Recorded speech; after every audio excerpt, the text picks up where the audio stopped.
Welcome, ladies and gentlemen. After the amazing screening experience we had yesterday, all are welcome for diving a little deeper into the making of this beautiful movie.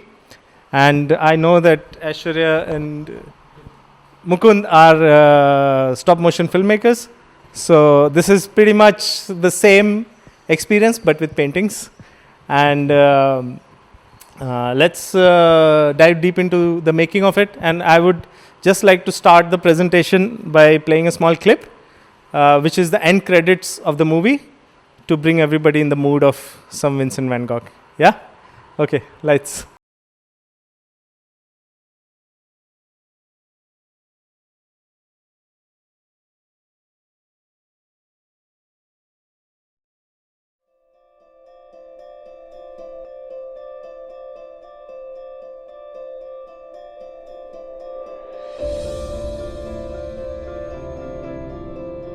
Vincent van Gogh killed himself? How does a man go from calm to suicidal in 6 weeks? So, what brings you to over there? I want to do something for Vincent. You're not going to stir things up again, are you? We've had quite enough weeping over that nutcase. His neighbors and the police and the whole town against an ill man. Vincent, what have you done? We all knew something was very wrong. Vincent! If only I could have been one of them. Great artists are not peaceful souls. That is the price of your path. Is it worth it? Did he change his mind? Did he want to live after all? You want to know so much about his death, but what do you know of his life? I would like to show by my work what this nobody has in his heart. Your loving Vincent.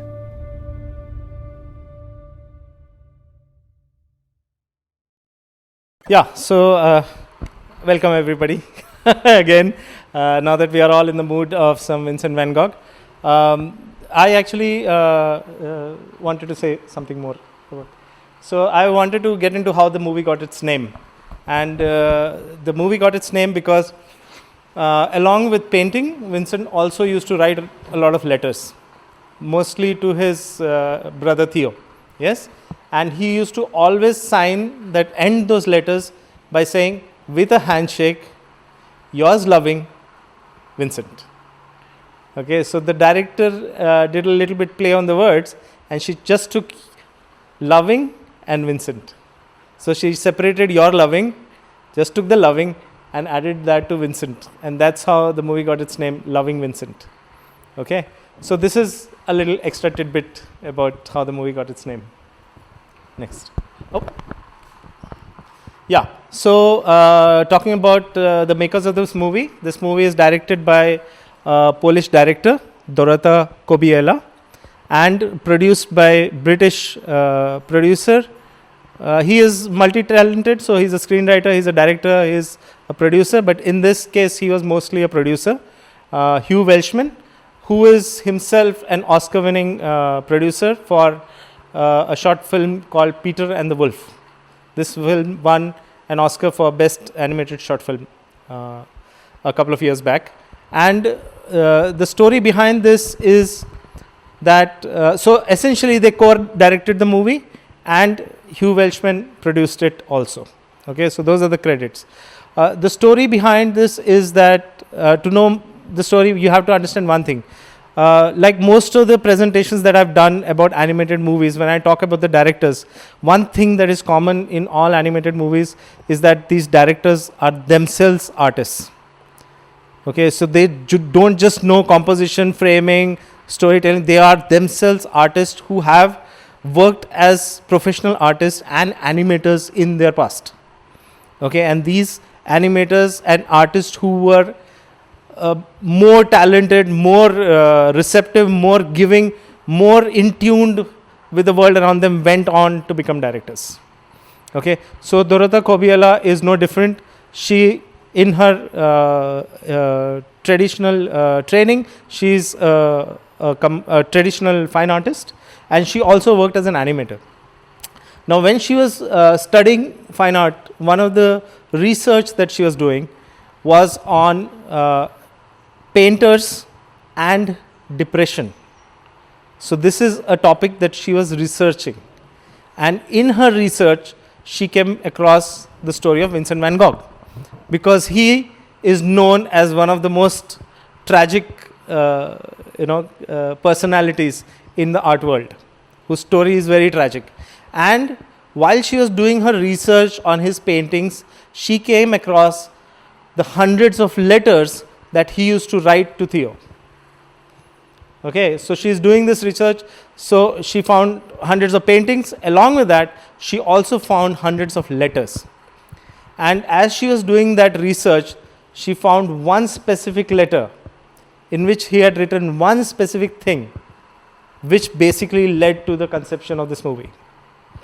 Okay, and that was, well, the truth is, we cannot speak other than by our paintings. With a handshake, Loving Vincent. Okay, and this statement stayed with her while she was doing this research. This led to her conceptualizing that anything that I want to say in my research, I don't want to say it in words, letters, alphabets. I want to say it through paintings. And that's what led to her going on this journey where she decided that I want to make a film using only paintings. Okay, so initially, since she was doing this alone, she had this idea that I will make a 7 minutes film, and she wrote the script for that, and she started what is known as fundraising, and there is an online platform called Kickstarter. So basically what you do is, if you want to raise funds through online, you start a campaign on Kickstarter, and then you get people to fund your project. Okay, so you build some concept ideas, this thing, that thing, you put the script out there, and you say that this is the kind of movie I want to make, this is the medium I want to use, this is the storytelling, and now I want to get it funded, and then through these online platforms you can get funding. While she was doing this fundraising, she met the producer, Hugh Welchman, and he told her that this idea is fantastic, and it is not fair that you are only thinking about giving it a short film treatment. This idea deserves a feature film treatment. The story can be expanded very fluidly into a 1.5 hour movie. And he put his energy behind getting her the funding to be able to make a feature length film. So starting from a small Kickstarter funding, it went on to become a proper funding campaign which Hugh Welchman ran, and he convinced many organizations, including, and the biggest benefactor, the Polish Film Institute, to fund this movie. Okay, and that happened, and 7 years later the movie came out, and at the end of it, this is what Dorota had to say. When you work on something for so long, you just want to make the best film you possibly can. And by looking at the results, I think she pretty much achieved everything that she wanted to do in the making of this movie. Okay? Anytime anybody has any questions, please just stop me and ask. Okay? We don't have a presentation and then Q&A kind of format. Any questions you have about what I'm saying, please just stop me and ask there and then. Did she make any other movie after that, or how is it? No, this is pretty much the only one she's made. But she's worked as an animator, but not in any of the productions that are. I'm not aware of what productions she's worked on. But I mean, these projects usually have a secrecy level, so they don't really reveal much till the time marketing decides that, oh, now we are ready to tell the world. So at this moment, we don't know what she's working on right now. Okay, so possibly she is, I'm sure, because this getting an Oscar nomination for a movie really puts people behind you funding wise. They make money also. And they made money. Yes, the movie was a critical and financial success. Yeah, I think from a 5.5 million budget, they recovered almost. The film made, I think, around 43 million in worldwide box office. So yeah, they were a very profitable movie, and plus the critical acclaim, of course. Okay, moving on. So the story synopsis in one line is that a young man comes to the last hometown of painter Vincent van Gogh to deliver the troubled artist's final letter, and ends up investigating his final days there. So he basically comes with that letter, and as he starts speaking with people, he starts realizing that it's not as simple as, it's not a suicide. And this is the hunch that he gets, that it doesn't, from the input that I'm getting from different people, I'm getting an idea that it might not be as simple as a suicide. Okay, and then he starts investigating, and that investigation is basically what happens in the movie. Okay. And then coming to the cast, so the first thing is obviously you need to cast the people. Since this movie was not an animated movie in the traditional way, they actually cast actors, shot them on film, and then converted that film footage into paintings, which we'll explore in more detail a little later. But right now, I'll just go through the cast. These are a bit difficult names for me, so I'll read them from the. So this is Douglas Booth as Armand Rouland, and this is based on this painting. So one of the things they did was they actually looked for actors who resembled the paintings, the portraits that Vincent had done, and that's how they developed the characters who were populating this movie. This is Chris O'Dowd as postman Joseph Roulon, and that's the painting on which the character is based. This is Jerome Flynn as Dr. Paul Gasher, and that's the painting. International actor Saoirse Ronan as Marguerite Gachet, and that's the painting on which it is based. Helen McCrory as Louis Chevalier, and that's the painting. Aidan Turner as the boatman, based on this painting.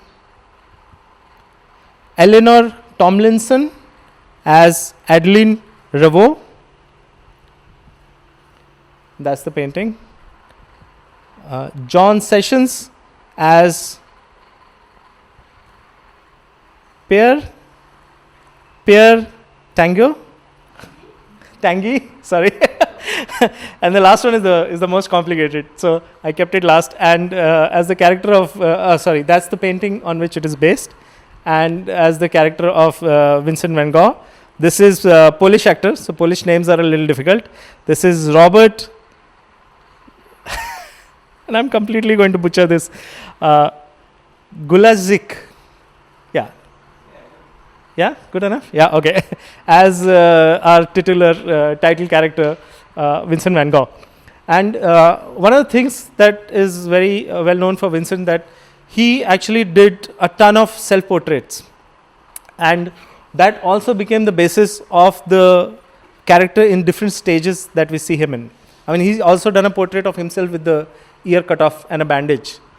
So they had very good reference material on which they based the characters who populated the story of this movie. Yes. I don't know, but for me the character of Vincent van Gogh was not very much anything. Yes. I don't know, I had this feeling. Yeah, they went with the closest possible, with makeup and all that, the closest possible actor who was also willing to learn a bit of painting. Because in the movie, there are scenes where he's shown as painting. And for authenticity, they had to go with an actor who was ready to learn Vincent van Gogh's style of painting. So this is the closest resemblance that they could come up with. And I know, I mean, literally all the characters don't look like the actual painted characters, but this is like the closest physicality wise and body language wise and resemblance to some extent to the painting. So they tried to ballpark it the best they could. Yeah. Cool. So that's the cast. And the next part was the actual design. Now the story was such that it was told at two different timelines. Okay, one was the actual current events where this guy is going to this town and investigating. And second was the stories that people were telling him were told as flashbacks. So this was more of a show, don't tell kind of approach. Otherwise, there's too much exposition. So they said that we should not just have people talking about what happened to him. We should have some flashbacks of what is actually happening. So they decided to segregate, just from design point of view, to differentiate between the current time and the flashback. They went with two different styles. The current day was, they chose to do it in the style of the painter's style of painting. Okay, so all the paintings that were developed for the present time were based on some of his paintings.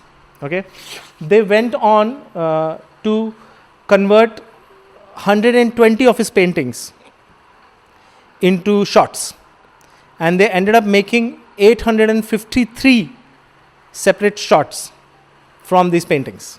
Okay, and I'll talk about this in a minute. And then for the flashback, they went with this monotone, grayscale style of painting, which is basically the classical oil painting, the way you learn in an atelier style of painting. Okay, because one of the reasons they did this was because they didn't have any paintings of Vincent which they could use for telling the flashbacks. Okay, so because in these paintings you are seeing the world as Vincent saw it. So when you put a camera outside Vincent and you point it at him, there is no point of view that you get other than his. So they created the point of view of the flashbacks. And they said, just to keep it simple and not contradict too much with the timeline, which is the main story, let's just completely change the format in which we are developing the flashbacks. Okay, and this way they ended up painting 62,450 paintings. Okay, and what they had to do is basically, like I said, initially they thought that they could do this with local painters in Poland, but as they started working, they realized that no, this is not going to work out. The amount of time this is going to take, we don't have that kind of time and budget. So they set out an ad for oil painters to work on a film, and they got 5,000 applications from all over the world, from painters who wanted to work on this film.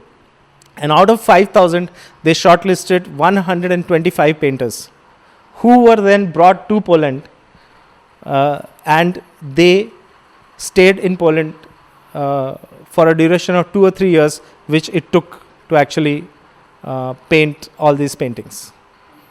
Okay, so they all came there with the idea that we'll stay there for a few weeks and then we'll be done and we'll go back to our countries. And literally they ended up saying that, we are like tortured artists like Vincent van Gogh himself. They are literally, because it was a very tedious process and it took them away from what they had developed as their own style. So they had to develop, completely transform and learn Vincent van Gogh's style of painting, and then paint all these different frames in his style of painting. And there would be a supervisor who would come and say, no, you're not going on the right direction. So literally they were doing 3 or 4 paintings a day. the amount of work that had to be put in. And there are these interviews in which those artists are talking about, so you do a whole day's work and then the animation doesn't work, and then they come and say scrape everything and start painting again. So because of this repeated style of painting, out of 3,000 paintings, literally hardly 110 paintings survived, because they were painting and repainting over the same. So in some of the frames you will see that the background remains same and the people in front are moving, and some parts of the background are moving. So they are literally painting and repainting on the same painting. So out of all these, the amount of punishment these paintings got, hardly 110 painting at the end of the production survived, which were then put into a museum in Netherlands. So this is the way that they built this, and it was not only a very, they had to put up special equipments set up for the artists to do it, because initially when they did it, they were painting and recording, and sometimes if an artist is painting and he would get up, and while getting up he bumped the camera or bumped the light, the whole thing changed. And then they had to reset up everything. So then they eventually went up with the idea that we cannot work with cameras just standing on tripods, and we need to have a fixed structure, which I'll show you a little later what kind of structure they built, so that these kind of accidents don't happen. Yeah? Okay. So now once the actual production, you have had similar experiences?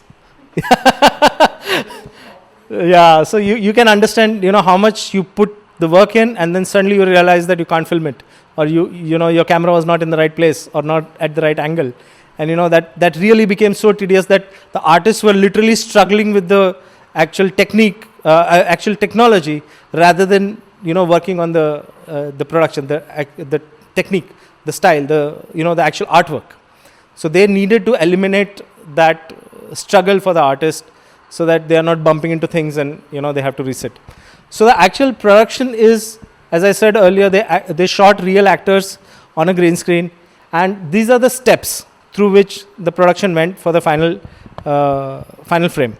So it starts with shooting the actors in front of a green or a blue screen, depending on their clothing, and then they would put the painting behind the actor, and then they would create a CG version of that actor. Okay, and this CG version was given to the painters, and the painters would paint over that, and you get the final frame. Okay, and we'll see a few videos of how they actually did that. But this is basically the pipeline. Is it rotoscopy? It is absolutely rotoscoping. Yes, frame by frame rotoscoping. So they shoot, and then they put the background in a CG environment, and then that CG environment is given to them with reference to painting, color palette and all that, and they will just sit there and paint this finished frame. Okay, so when they are painting, these are not separate layers. They are painting every frame as a single layer. Okay, so there is no compositing after the painting is done. All that compositing, everything happens before the actual painting starts. Okay, so the green screen removal, the addition of the paintings in the form of textures, the addition of all the CG elements, this is all 3D and compositing. And once all that process is finished, that frame is given to the painter, and the painter is painting in one layer. It's not like Photoshop. Okay, they are literally painting it in one single layer. So any mistakes, they have to literally use a palette knife to scrape all the paint off and repaint. Okay, so that's why this process became so tedious. A few more examples of how this was done, and that's the final frame. So this is a bigger scene. So this is how they have been shot. There are different ways of doing this. Either they can do this whole thing as a single frame, or they can shoot different actors separately and then composite them in post-production to create a scene which resembles the painting. And then the last step is to bring in the painting in the background, and then the whole thing, this is what is given to the painter, and then the painter paints on top of that layer, and this is the finished product that you're seeing on screen. Okay. So now I'm going to show you a small clip which will show you the actual shooting process. So here we are, back in Wrocław, back for more Loving Vincent material to shoot, edit, paint and animate. For more than a week, day in, day out, we were wasting no time to first prepare and then shoot a number of scenes that comprise a large part of Act 1 of our film. In terms of what we're doing here is that we're shooting reference footage which will later be painted in oil paintings frame by frame. And one of the big challenges that we are facing is the fact that the perspective and the distortion in Vincent's paintings is such that we're trying to morph real people into the distorted state that you have in Vincent's paintings. For this reason, we have post-production department working here alongside the shooting so that we can be sure all these issues are addressed before we leave the studio. This is the thing which we have to deal for every shot, because what we are shooting here, it's physically correct, because we use cameras and we use physical space. In Vincent paintings, there is actually no true perspective, so we have to anticipate what is the distance between characters, what can be the real size of the object and stuff like that. There? Yeah? We shot a number of scenes with Vincent, retrospections from his troubled childhood and later artistically formative years. The director had to face the most demanding actors, kids.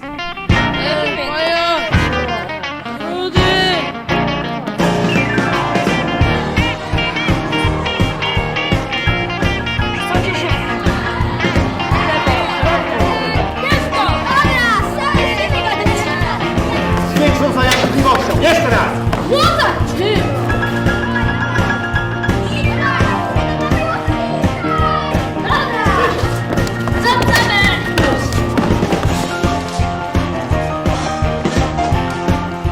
Another big challenge was teaching Vincent van Gogh how to paint.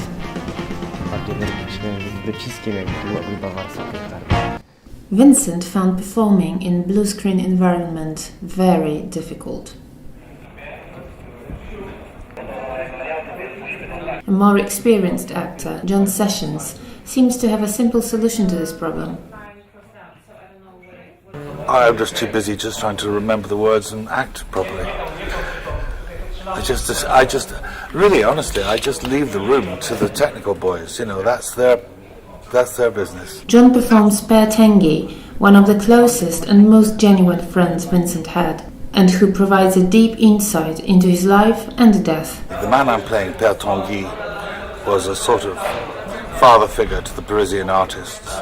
He was a colorist and a color mixture and seller of paints. I think he would have loved to have been an artist himself. He would help, as it were, the lame ducks, people who later became, of course, particularly Van Gogh, gigantically famous. And I think they liked him very much, and he was a very kind man, he was a very genial man, some would even say saintly, without making him too precious. And Van Gogh paints him as a sort of almost like a Buddha sort of figure. But the thing, from an acting point of view, you've got to be very careful, because if you just play serene all the time, you just become a bit punchable. So I want to get across the sort of magnanimity of spirit of the man. Costume department was also working full steam ahead. Even costumes for extras performing in the background were true to the era portrayed in the film and demonstrated the highest level of artistry. Ja wychodzę z założenia, że nawet jeżeli nie animacja, to kostium musi być prawdziwy, jeżeli opowiada o jakiejś epoce. Nawet jeżeli jest tłem, to jeżeli mówimy o Van Goghu, on oglądał tą prawdziwą ulicę z tamtych czasów. I jeżeli my wracamy do tamtych czasów, nawet przez malarstwo, to musimy dotknąć tej prawdy. After 5 intense days of really hard work, tired but happy, we ended the shooting. Bardzo dziękuję, to jest kawałek, ale jest super. Dzięki. Time to pack up and get back to our Gdańsk studio to proceed with preparation of first shots to be painted. Okay, so that's the shooting part of it. Anybody has any questions? So as you can see, they shot everything in front of green and blue screens and then removed the green screen, added the painting background, all the CG elements are put together, composited, handed over to the painters, and then the painters have to start painting. Okay? Everything was done in Poland? Everything was done in Poland, yes. Okay, so the next part, once the shooting is done, is the actual painting. And you have to remember one thing, that the painting is not just one frame. They have to animate all the paintings. So this is, in one of the interviews, the producer said that one of the reasons they didn't go with animators is because of this. Because all animators have very different styles. And in this case, what they needed, that every artist who is working on this project should bring themselves to one style. And they realized that if they hire animators, they'll have to go through this whole hurdle of getting those animators to adapt to one style. And they found out that it was easier to teach painters to do a little bit of animation rather than to teach animators to paint in one single style. Okay, so this is one of the reasons they took the decision of going with painters rather than animators. Okay. This is a glimpse of the setup that they did for each painter. They had to set up something like this, and they called it painting animation workstation. In short, PAWS. So that was the nickname that was given for painting animation. Okay, and we'll get more into this. So basically they build up this structure inside with the painter is sitting with a light on top, and the entire workstation of the painter is right next to them. And there is a setup, you'll see later, where a camera and a projector is set up behind them.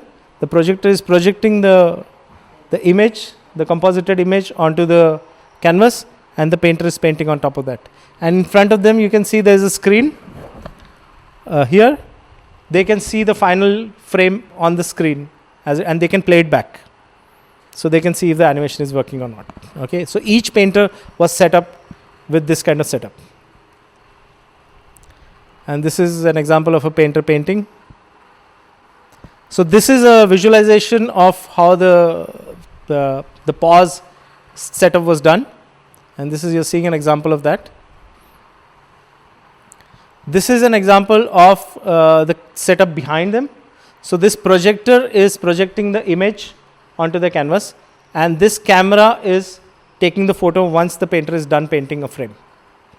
Okay, so this is set up behind them. And this is an example of one of the studios as to how they set up each and every painter with a camera and a projector behind them.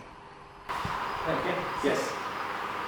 This whole thing, like, when you say, I think one good question is when you mention about artists. This sounds more like an industrial setup. Yes. Yeah, it is. It is, yes. So what is? I think the whole thing asks the question for me. Yes. The painter, like technically, those people are painters, that's for sure. Yes. Are they really artists when they are so guided and so formatted and they're Yes. like? Yeah, that's really. This is one of the things the artists had to struggle with. Yeah. Because even though they are oil painters, every one of them had different styles. Yeah. So where's the creativity there? Like, I think it's very minimized and it's on purpose. Like everything is made so that their creativity is actually extremely formative. Yes. And so basically they are trying to create a world which is basically a copy of all of Vincent's paintings. Yeah. So this is they set out to do. Really? And when they hired these artists, They have to adapt to that. yes, they informed them. This is what you're going to come and do. This is again another question. That's a copy of style. And when you see the paintings, like the movie itself, like it gives really the impression that it's according to Van Gogh style. Yes. But when you compare to the real paintings, I think the difference is quite huge. And it's quite obvious when you... Yes. So I'm not sure they were really trying to copy his style. They were trying to make something which looked like a little bit like his style, but copying, for example, the perspective. Yes, that's another something they struggled with, because Vincent van Gogh's, if you look at the actual paintings, his perspectives are a little distorted. That was his style. Okay, and they tried to adapt it as best they could. That is why they had VFX artists while shooting on set. Usually VFX artists don't come on set, only the supervisor comes. Okay, I have worked in the VFX industry. We supervisors, and these are called VFX supervisor on shoot. Only we used to go there, get the footage shot as it needs to be done, and give it to the artist in a studio. In this case, they had to bring the artist on the shoot so that they could make all those perspective distortions while they were shooting to match the paintings, perspective distortion.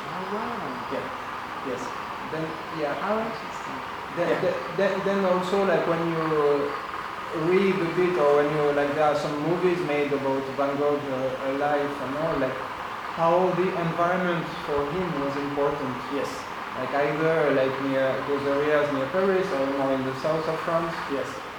And how it influenced him a lot.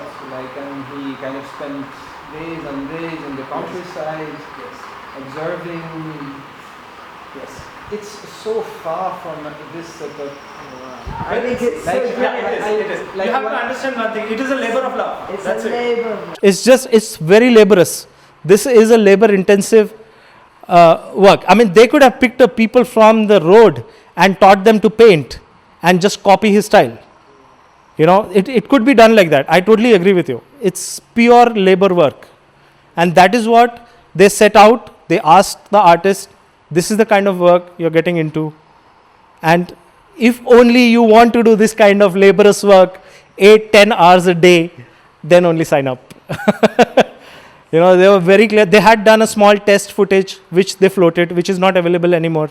Yeah, I mean, it's amazing work. Like this is out of this world how they could do. But it's very strange. Like so that's why like it's are those people really artists? Like I don't like that's not how I picture art artists. Yeah. So I mean, in their own world, they're artists, but for this project, they came together to do a labor work. Yeah, they're more technical painters. Yeah, they all wanted to be a part of somebody's vision of a homage to Vincent, and they came together. They set aside their own baggage, their own claim to glory, and they said, no, we'll work as laborers. And this vision, we believe in this vision. We are very excited that somebody's come up with this idea, and we want to put our backs into it, and they came together. I mean, there are interviews of artists who literally said, by 2 months, I was ready to cut my hair off. You know, literally like Vincent van Gogh, tortured artists, and they signed up for that. Yeah, but again, like torture, like Van Gogh was tortured from the inside. They were tortured by the production. Yes. That's completely different. It's different, but it's an analogy. They are just saying that as an analogy. Because they are not suffering from mental illness, they are not suffering from the circumstances that Vincent van Gogh suffered from his childhood to his adulthood and all that. But they are drawing an analogy that we are physically and mentally so tortured for doing this rigorous, repeated, and anybody who works in animation or stop motion knows that it is 30% creativity, 70% just laying bricks, literally. Bricks, mortar, brick, mortar, that's it. Yeah, there's a lot of labor work in any. I mean, literally every movie that you see today has some visual effects in it. Okay? And there is a part of visual effects called rotoscopy, which is literally in today's visual effects arena, is literally tracing. You have to trace every single character in the frame to separate them so that you can put visual effects on them. Okay, all the glowy eyes, flowing cape, all that is literally done through labor work. And I know this because most of this labor work comes to India. Because we have the numbers. We have the labor population. Yes. We have more artist pool. Quote unquote artist pool. Yeah. And it's cheap labor, yes. Although there are countries who we cannot compete with when it comes to cheapness because of their currency. And also there are countries whom we can't compete with because of the speed with which artists do that labor work. So when I was working in the industry, we always had to compete with Philippines and Korea and Taiwan, so that if they would finish shots before us, they would get more shots. And if we would finish shots before them, we would get more shots. By shots, I mean more work. So the companies are always competing who finished faster, and and of course you have to maintain some quality and all that. But yeah, so that's the reality of the industry. Yeah, so this is basically what you called assembly line production, and that's what it was. Yeah.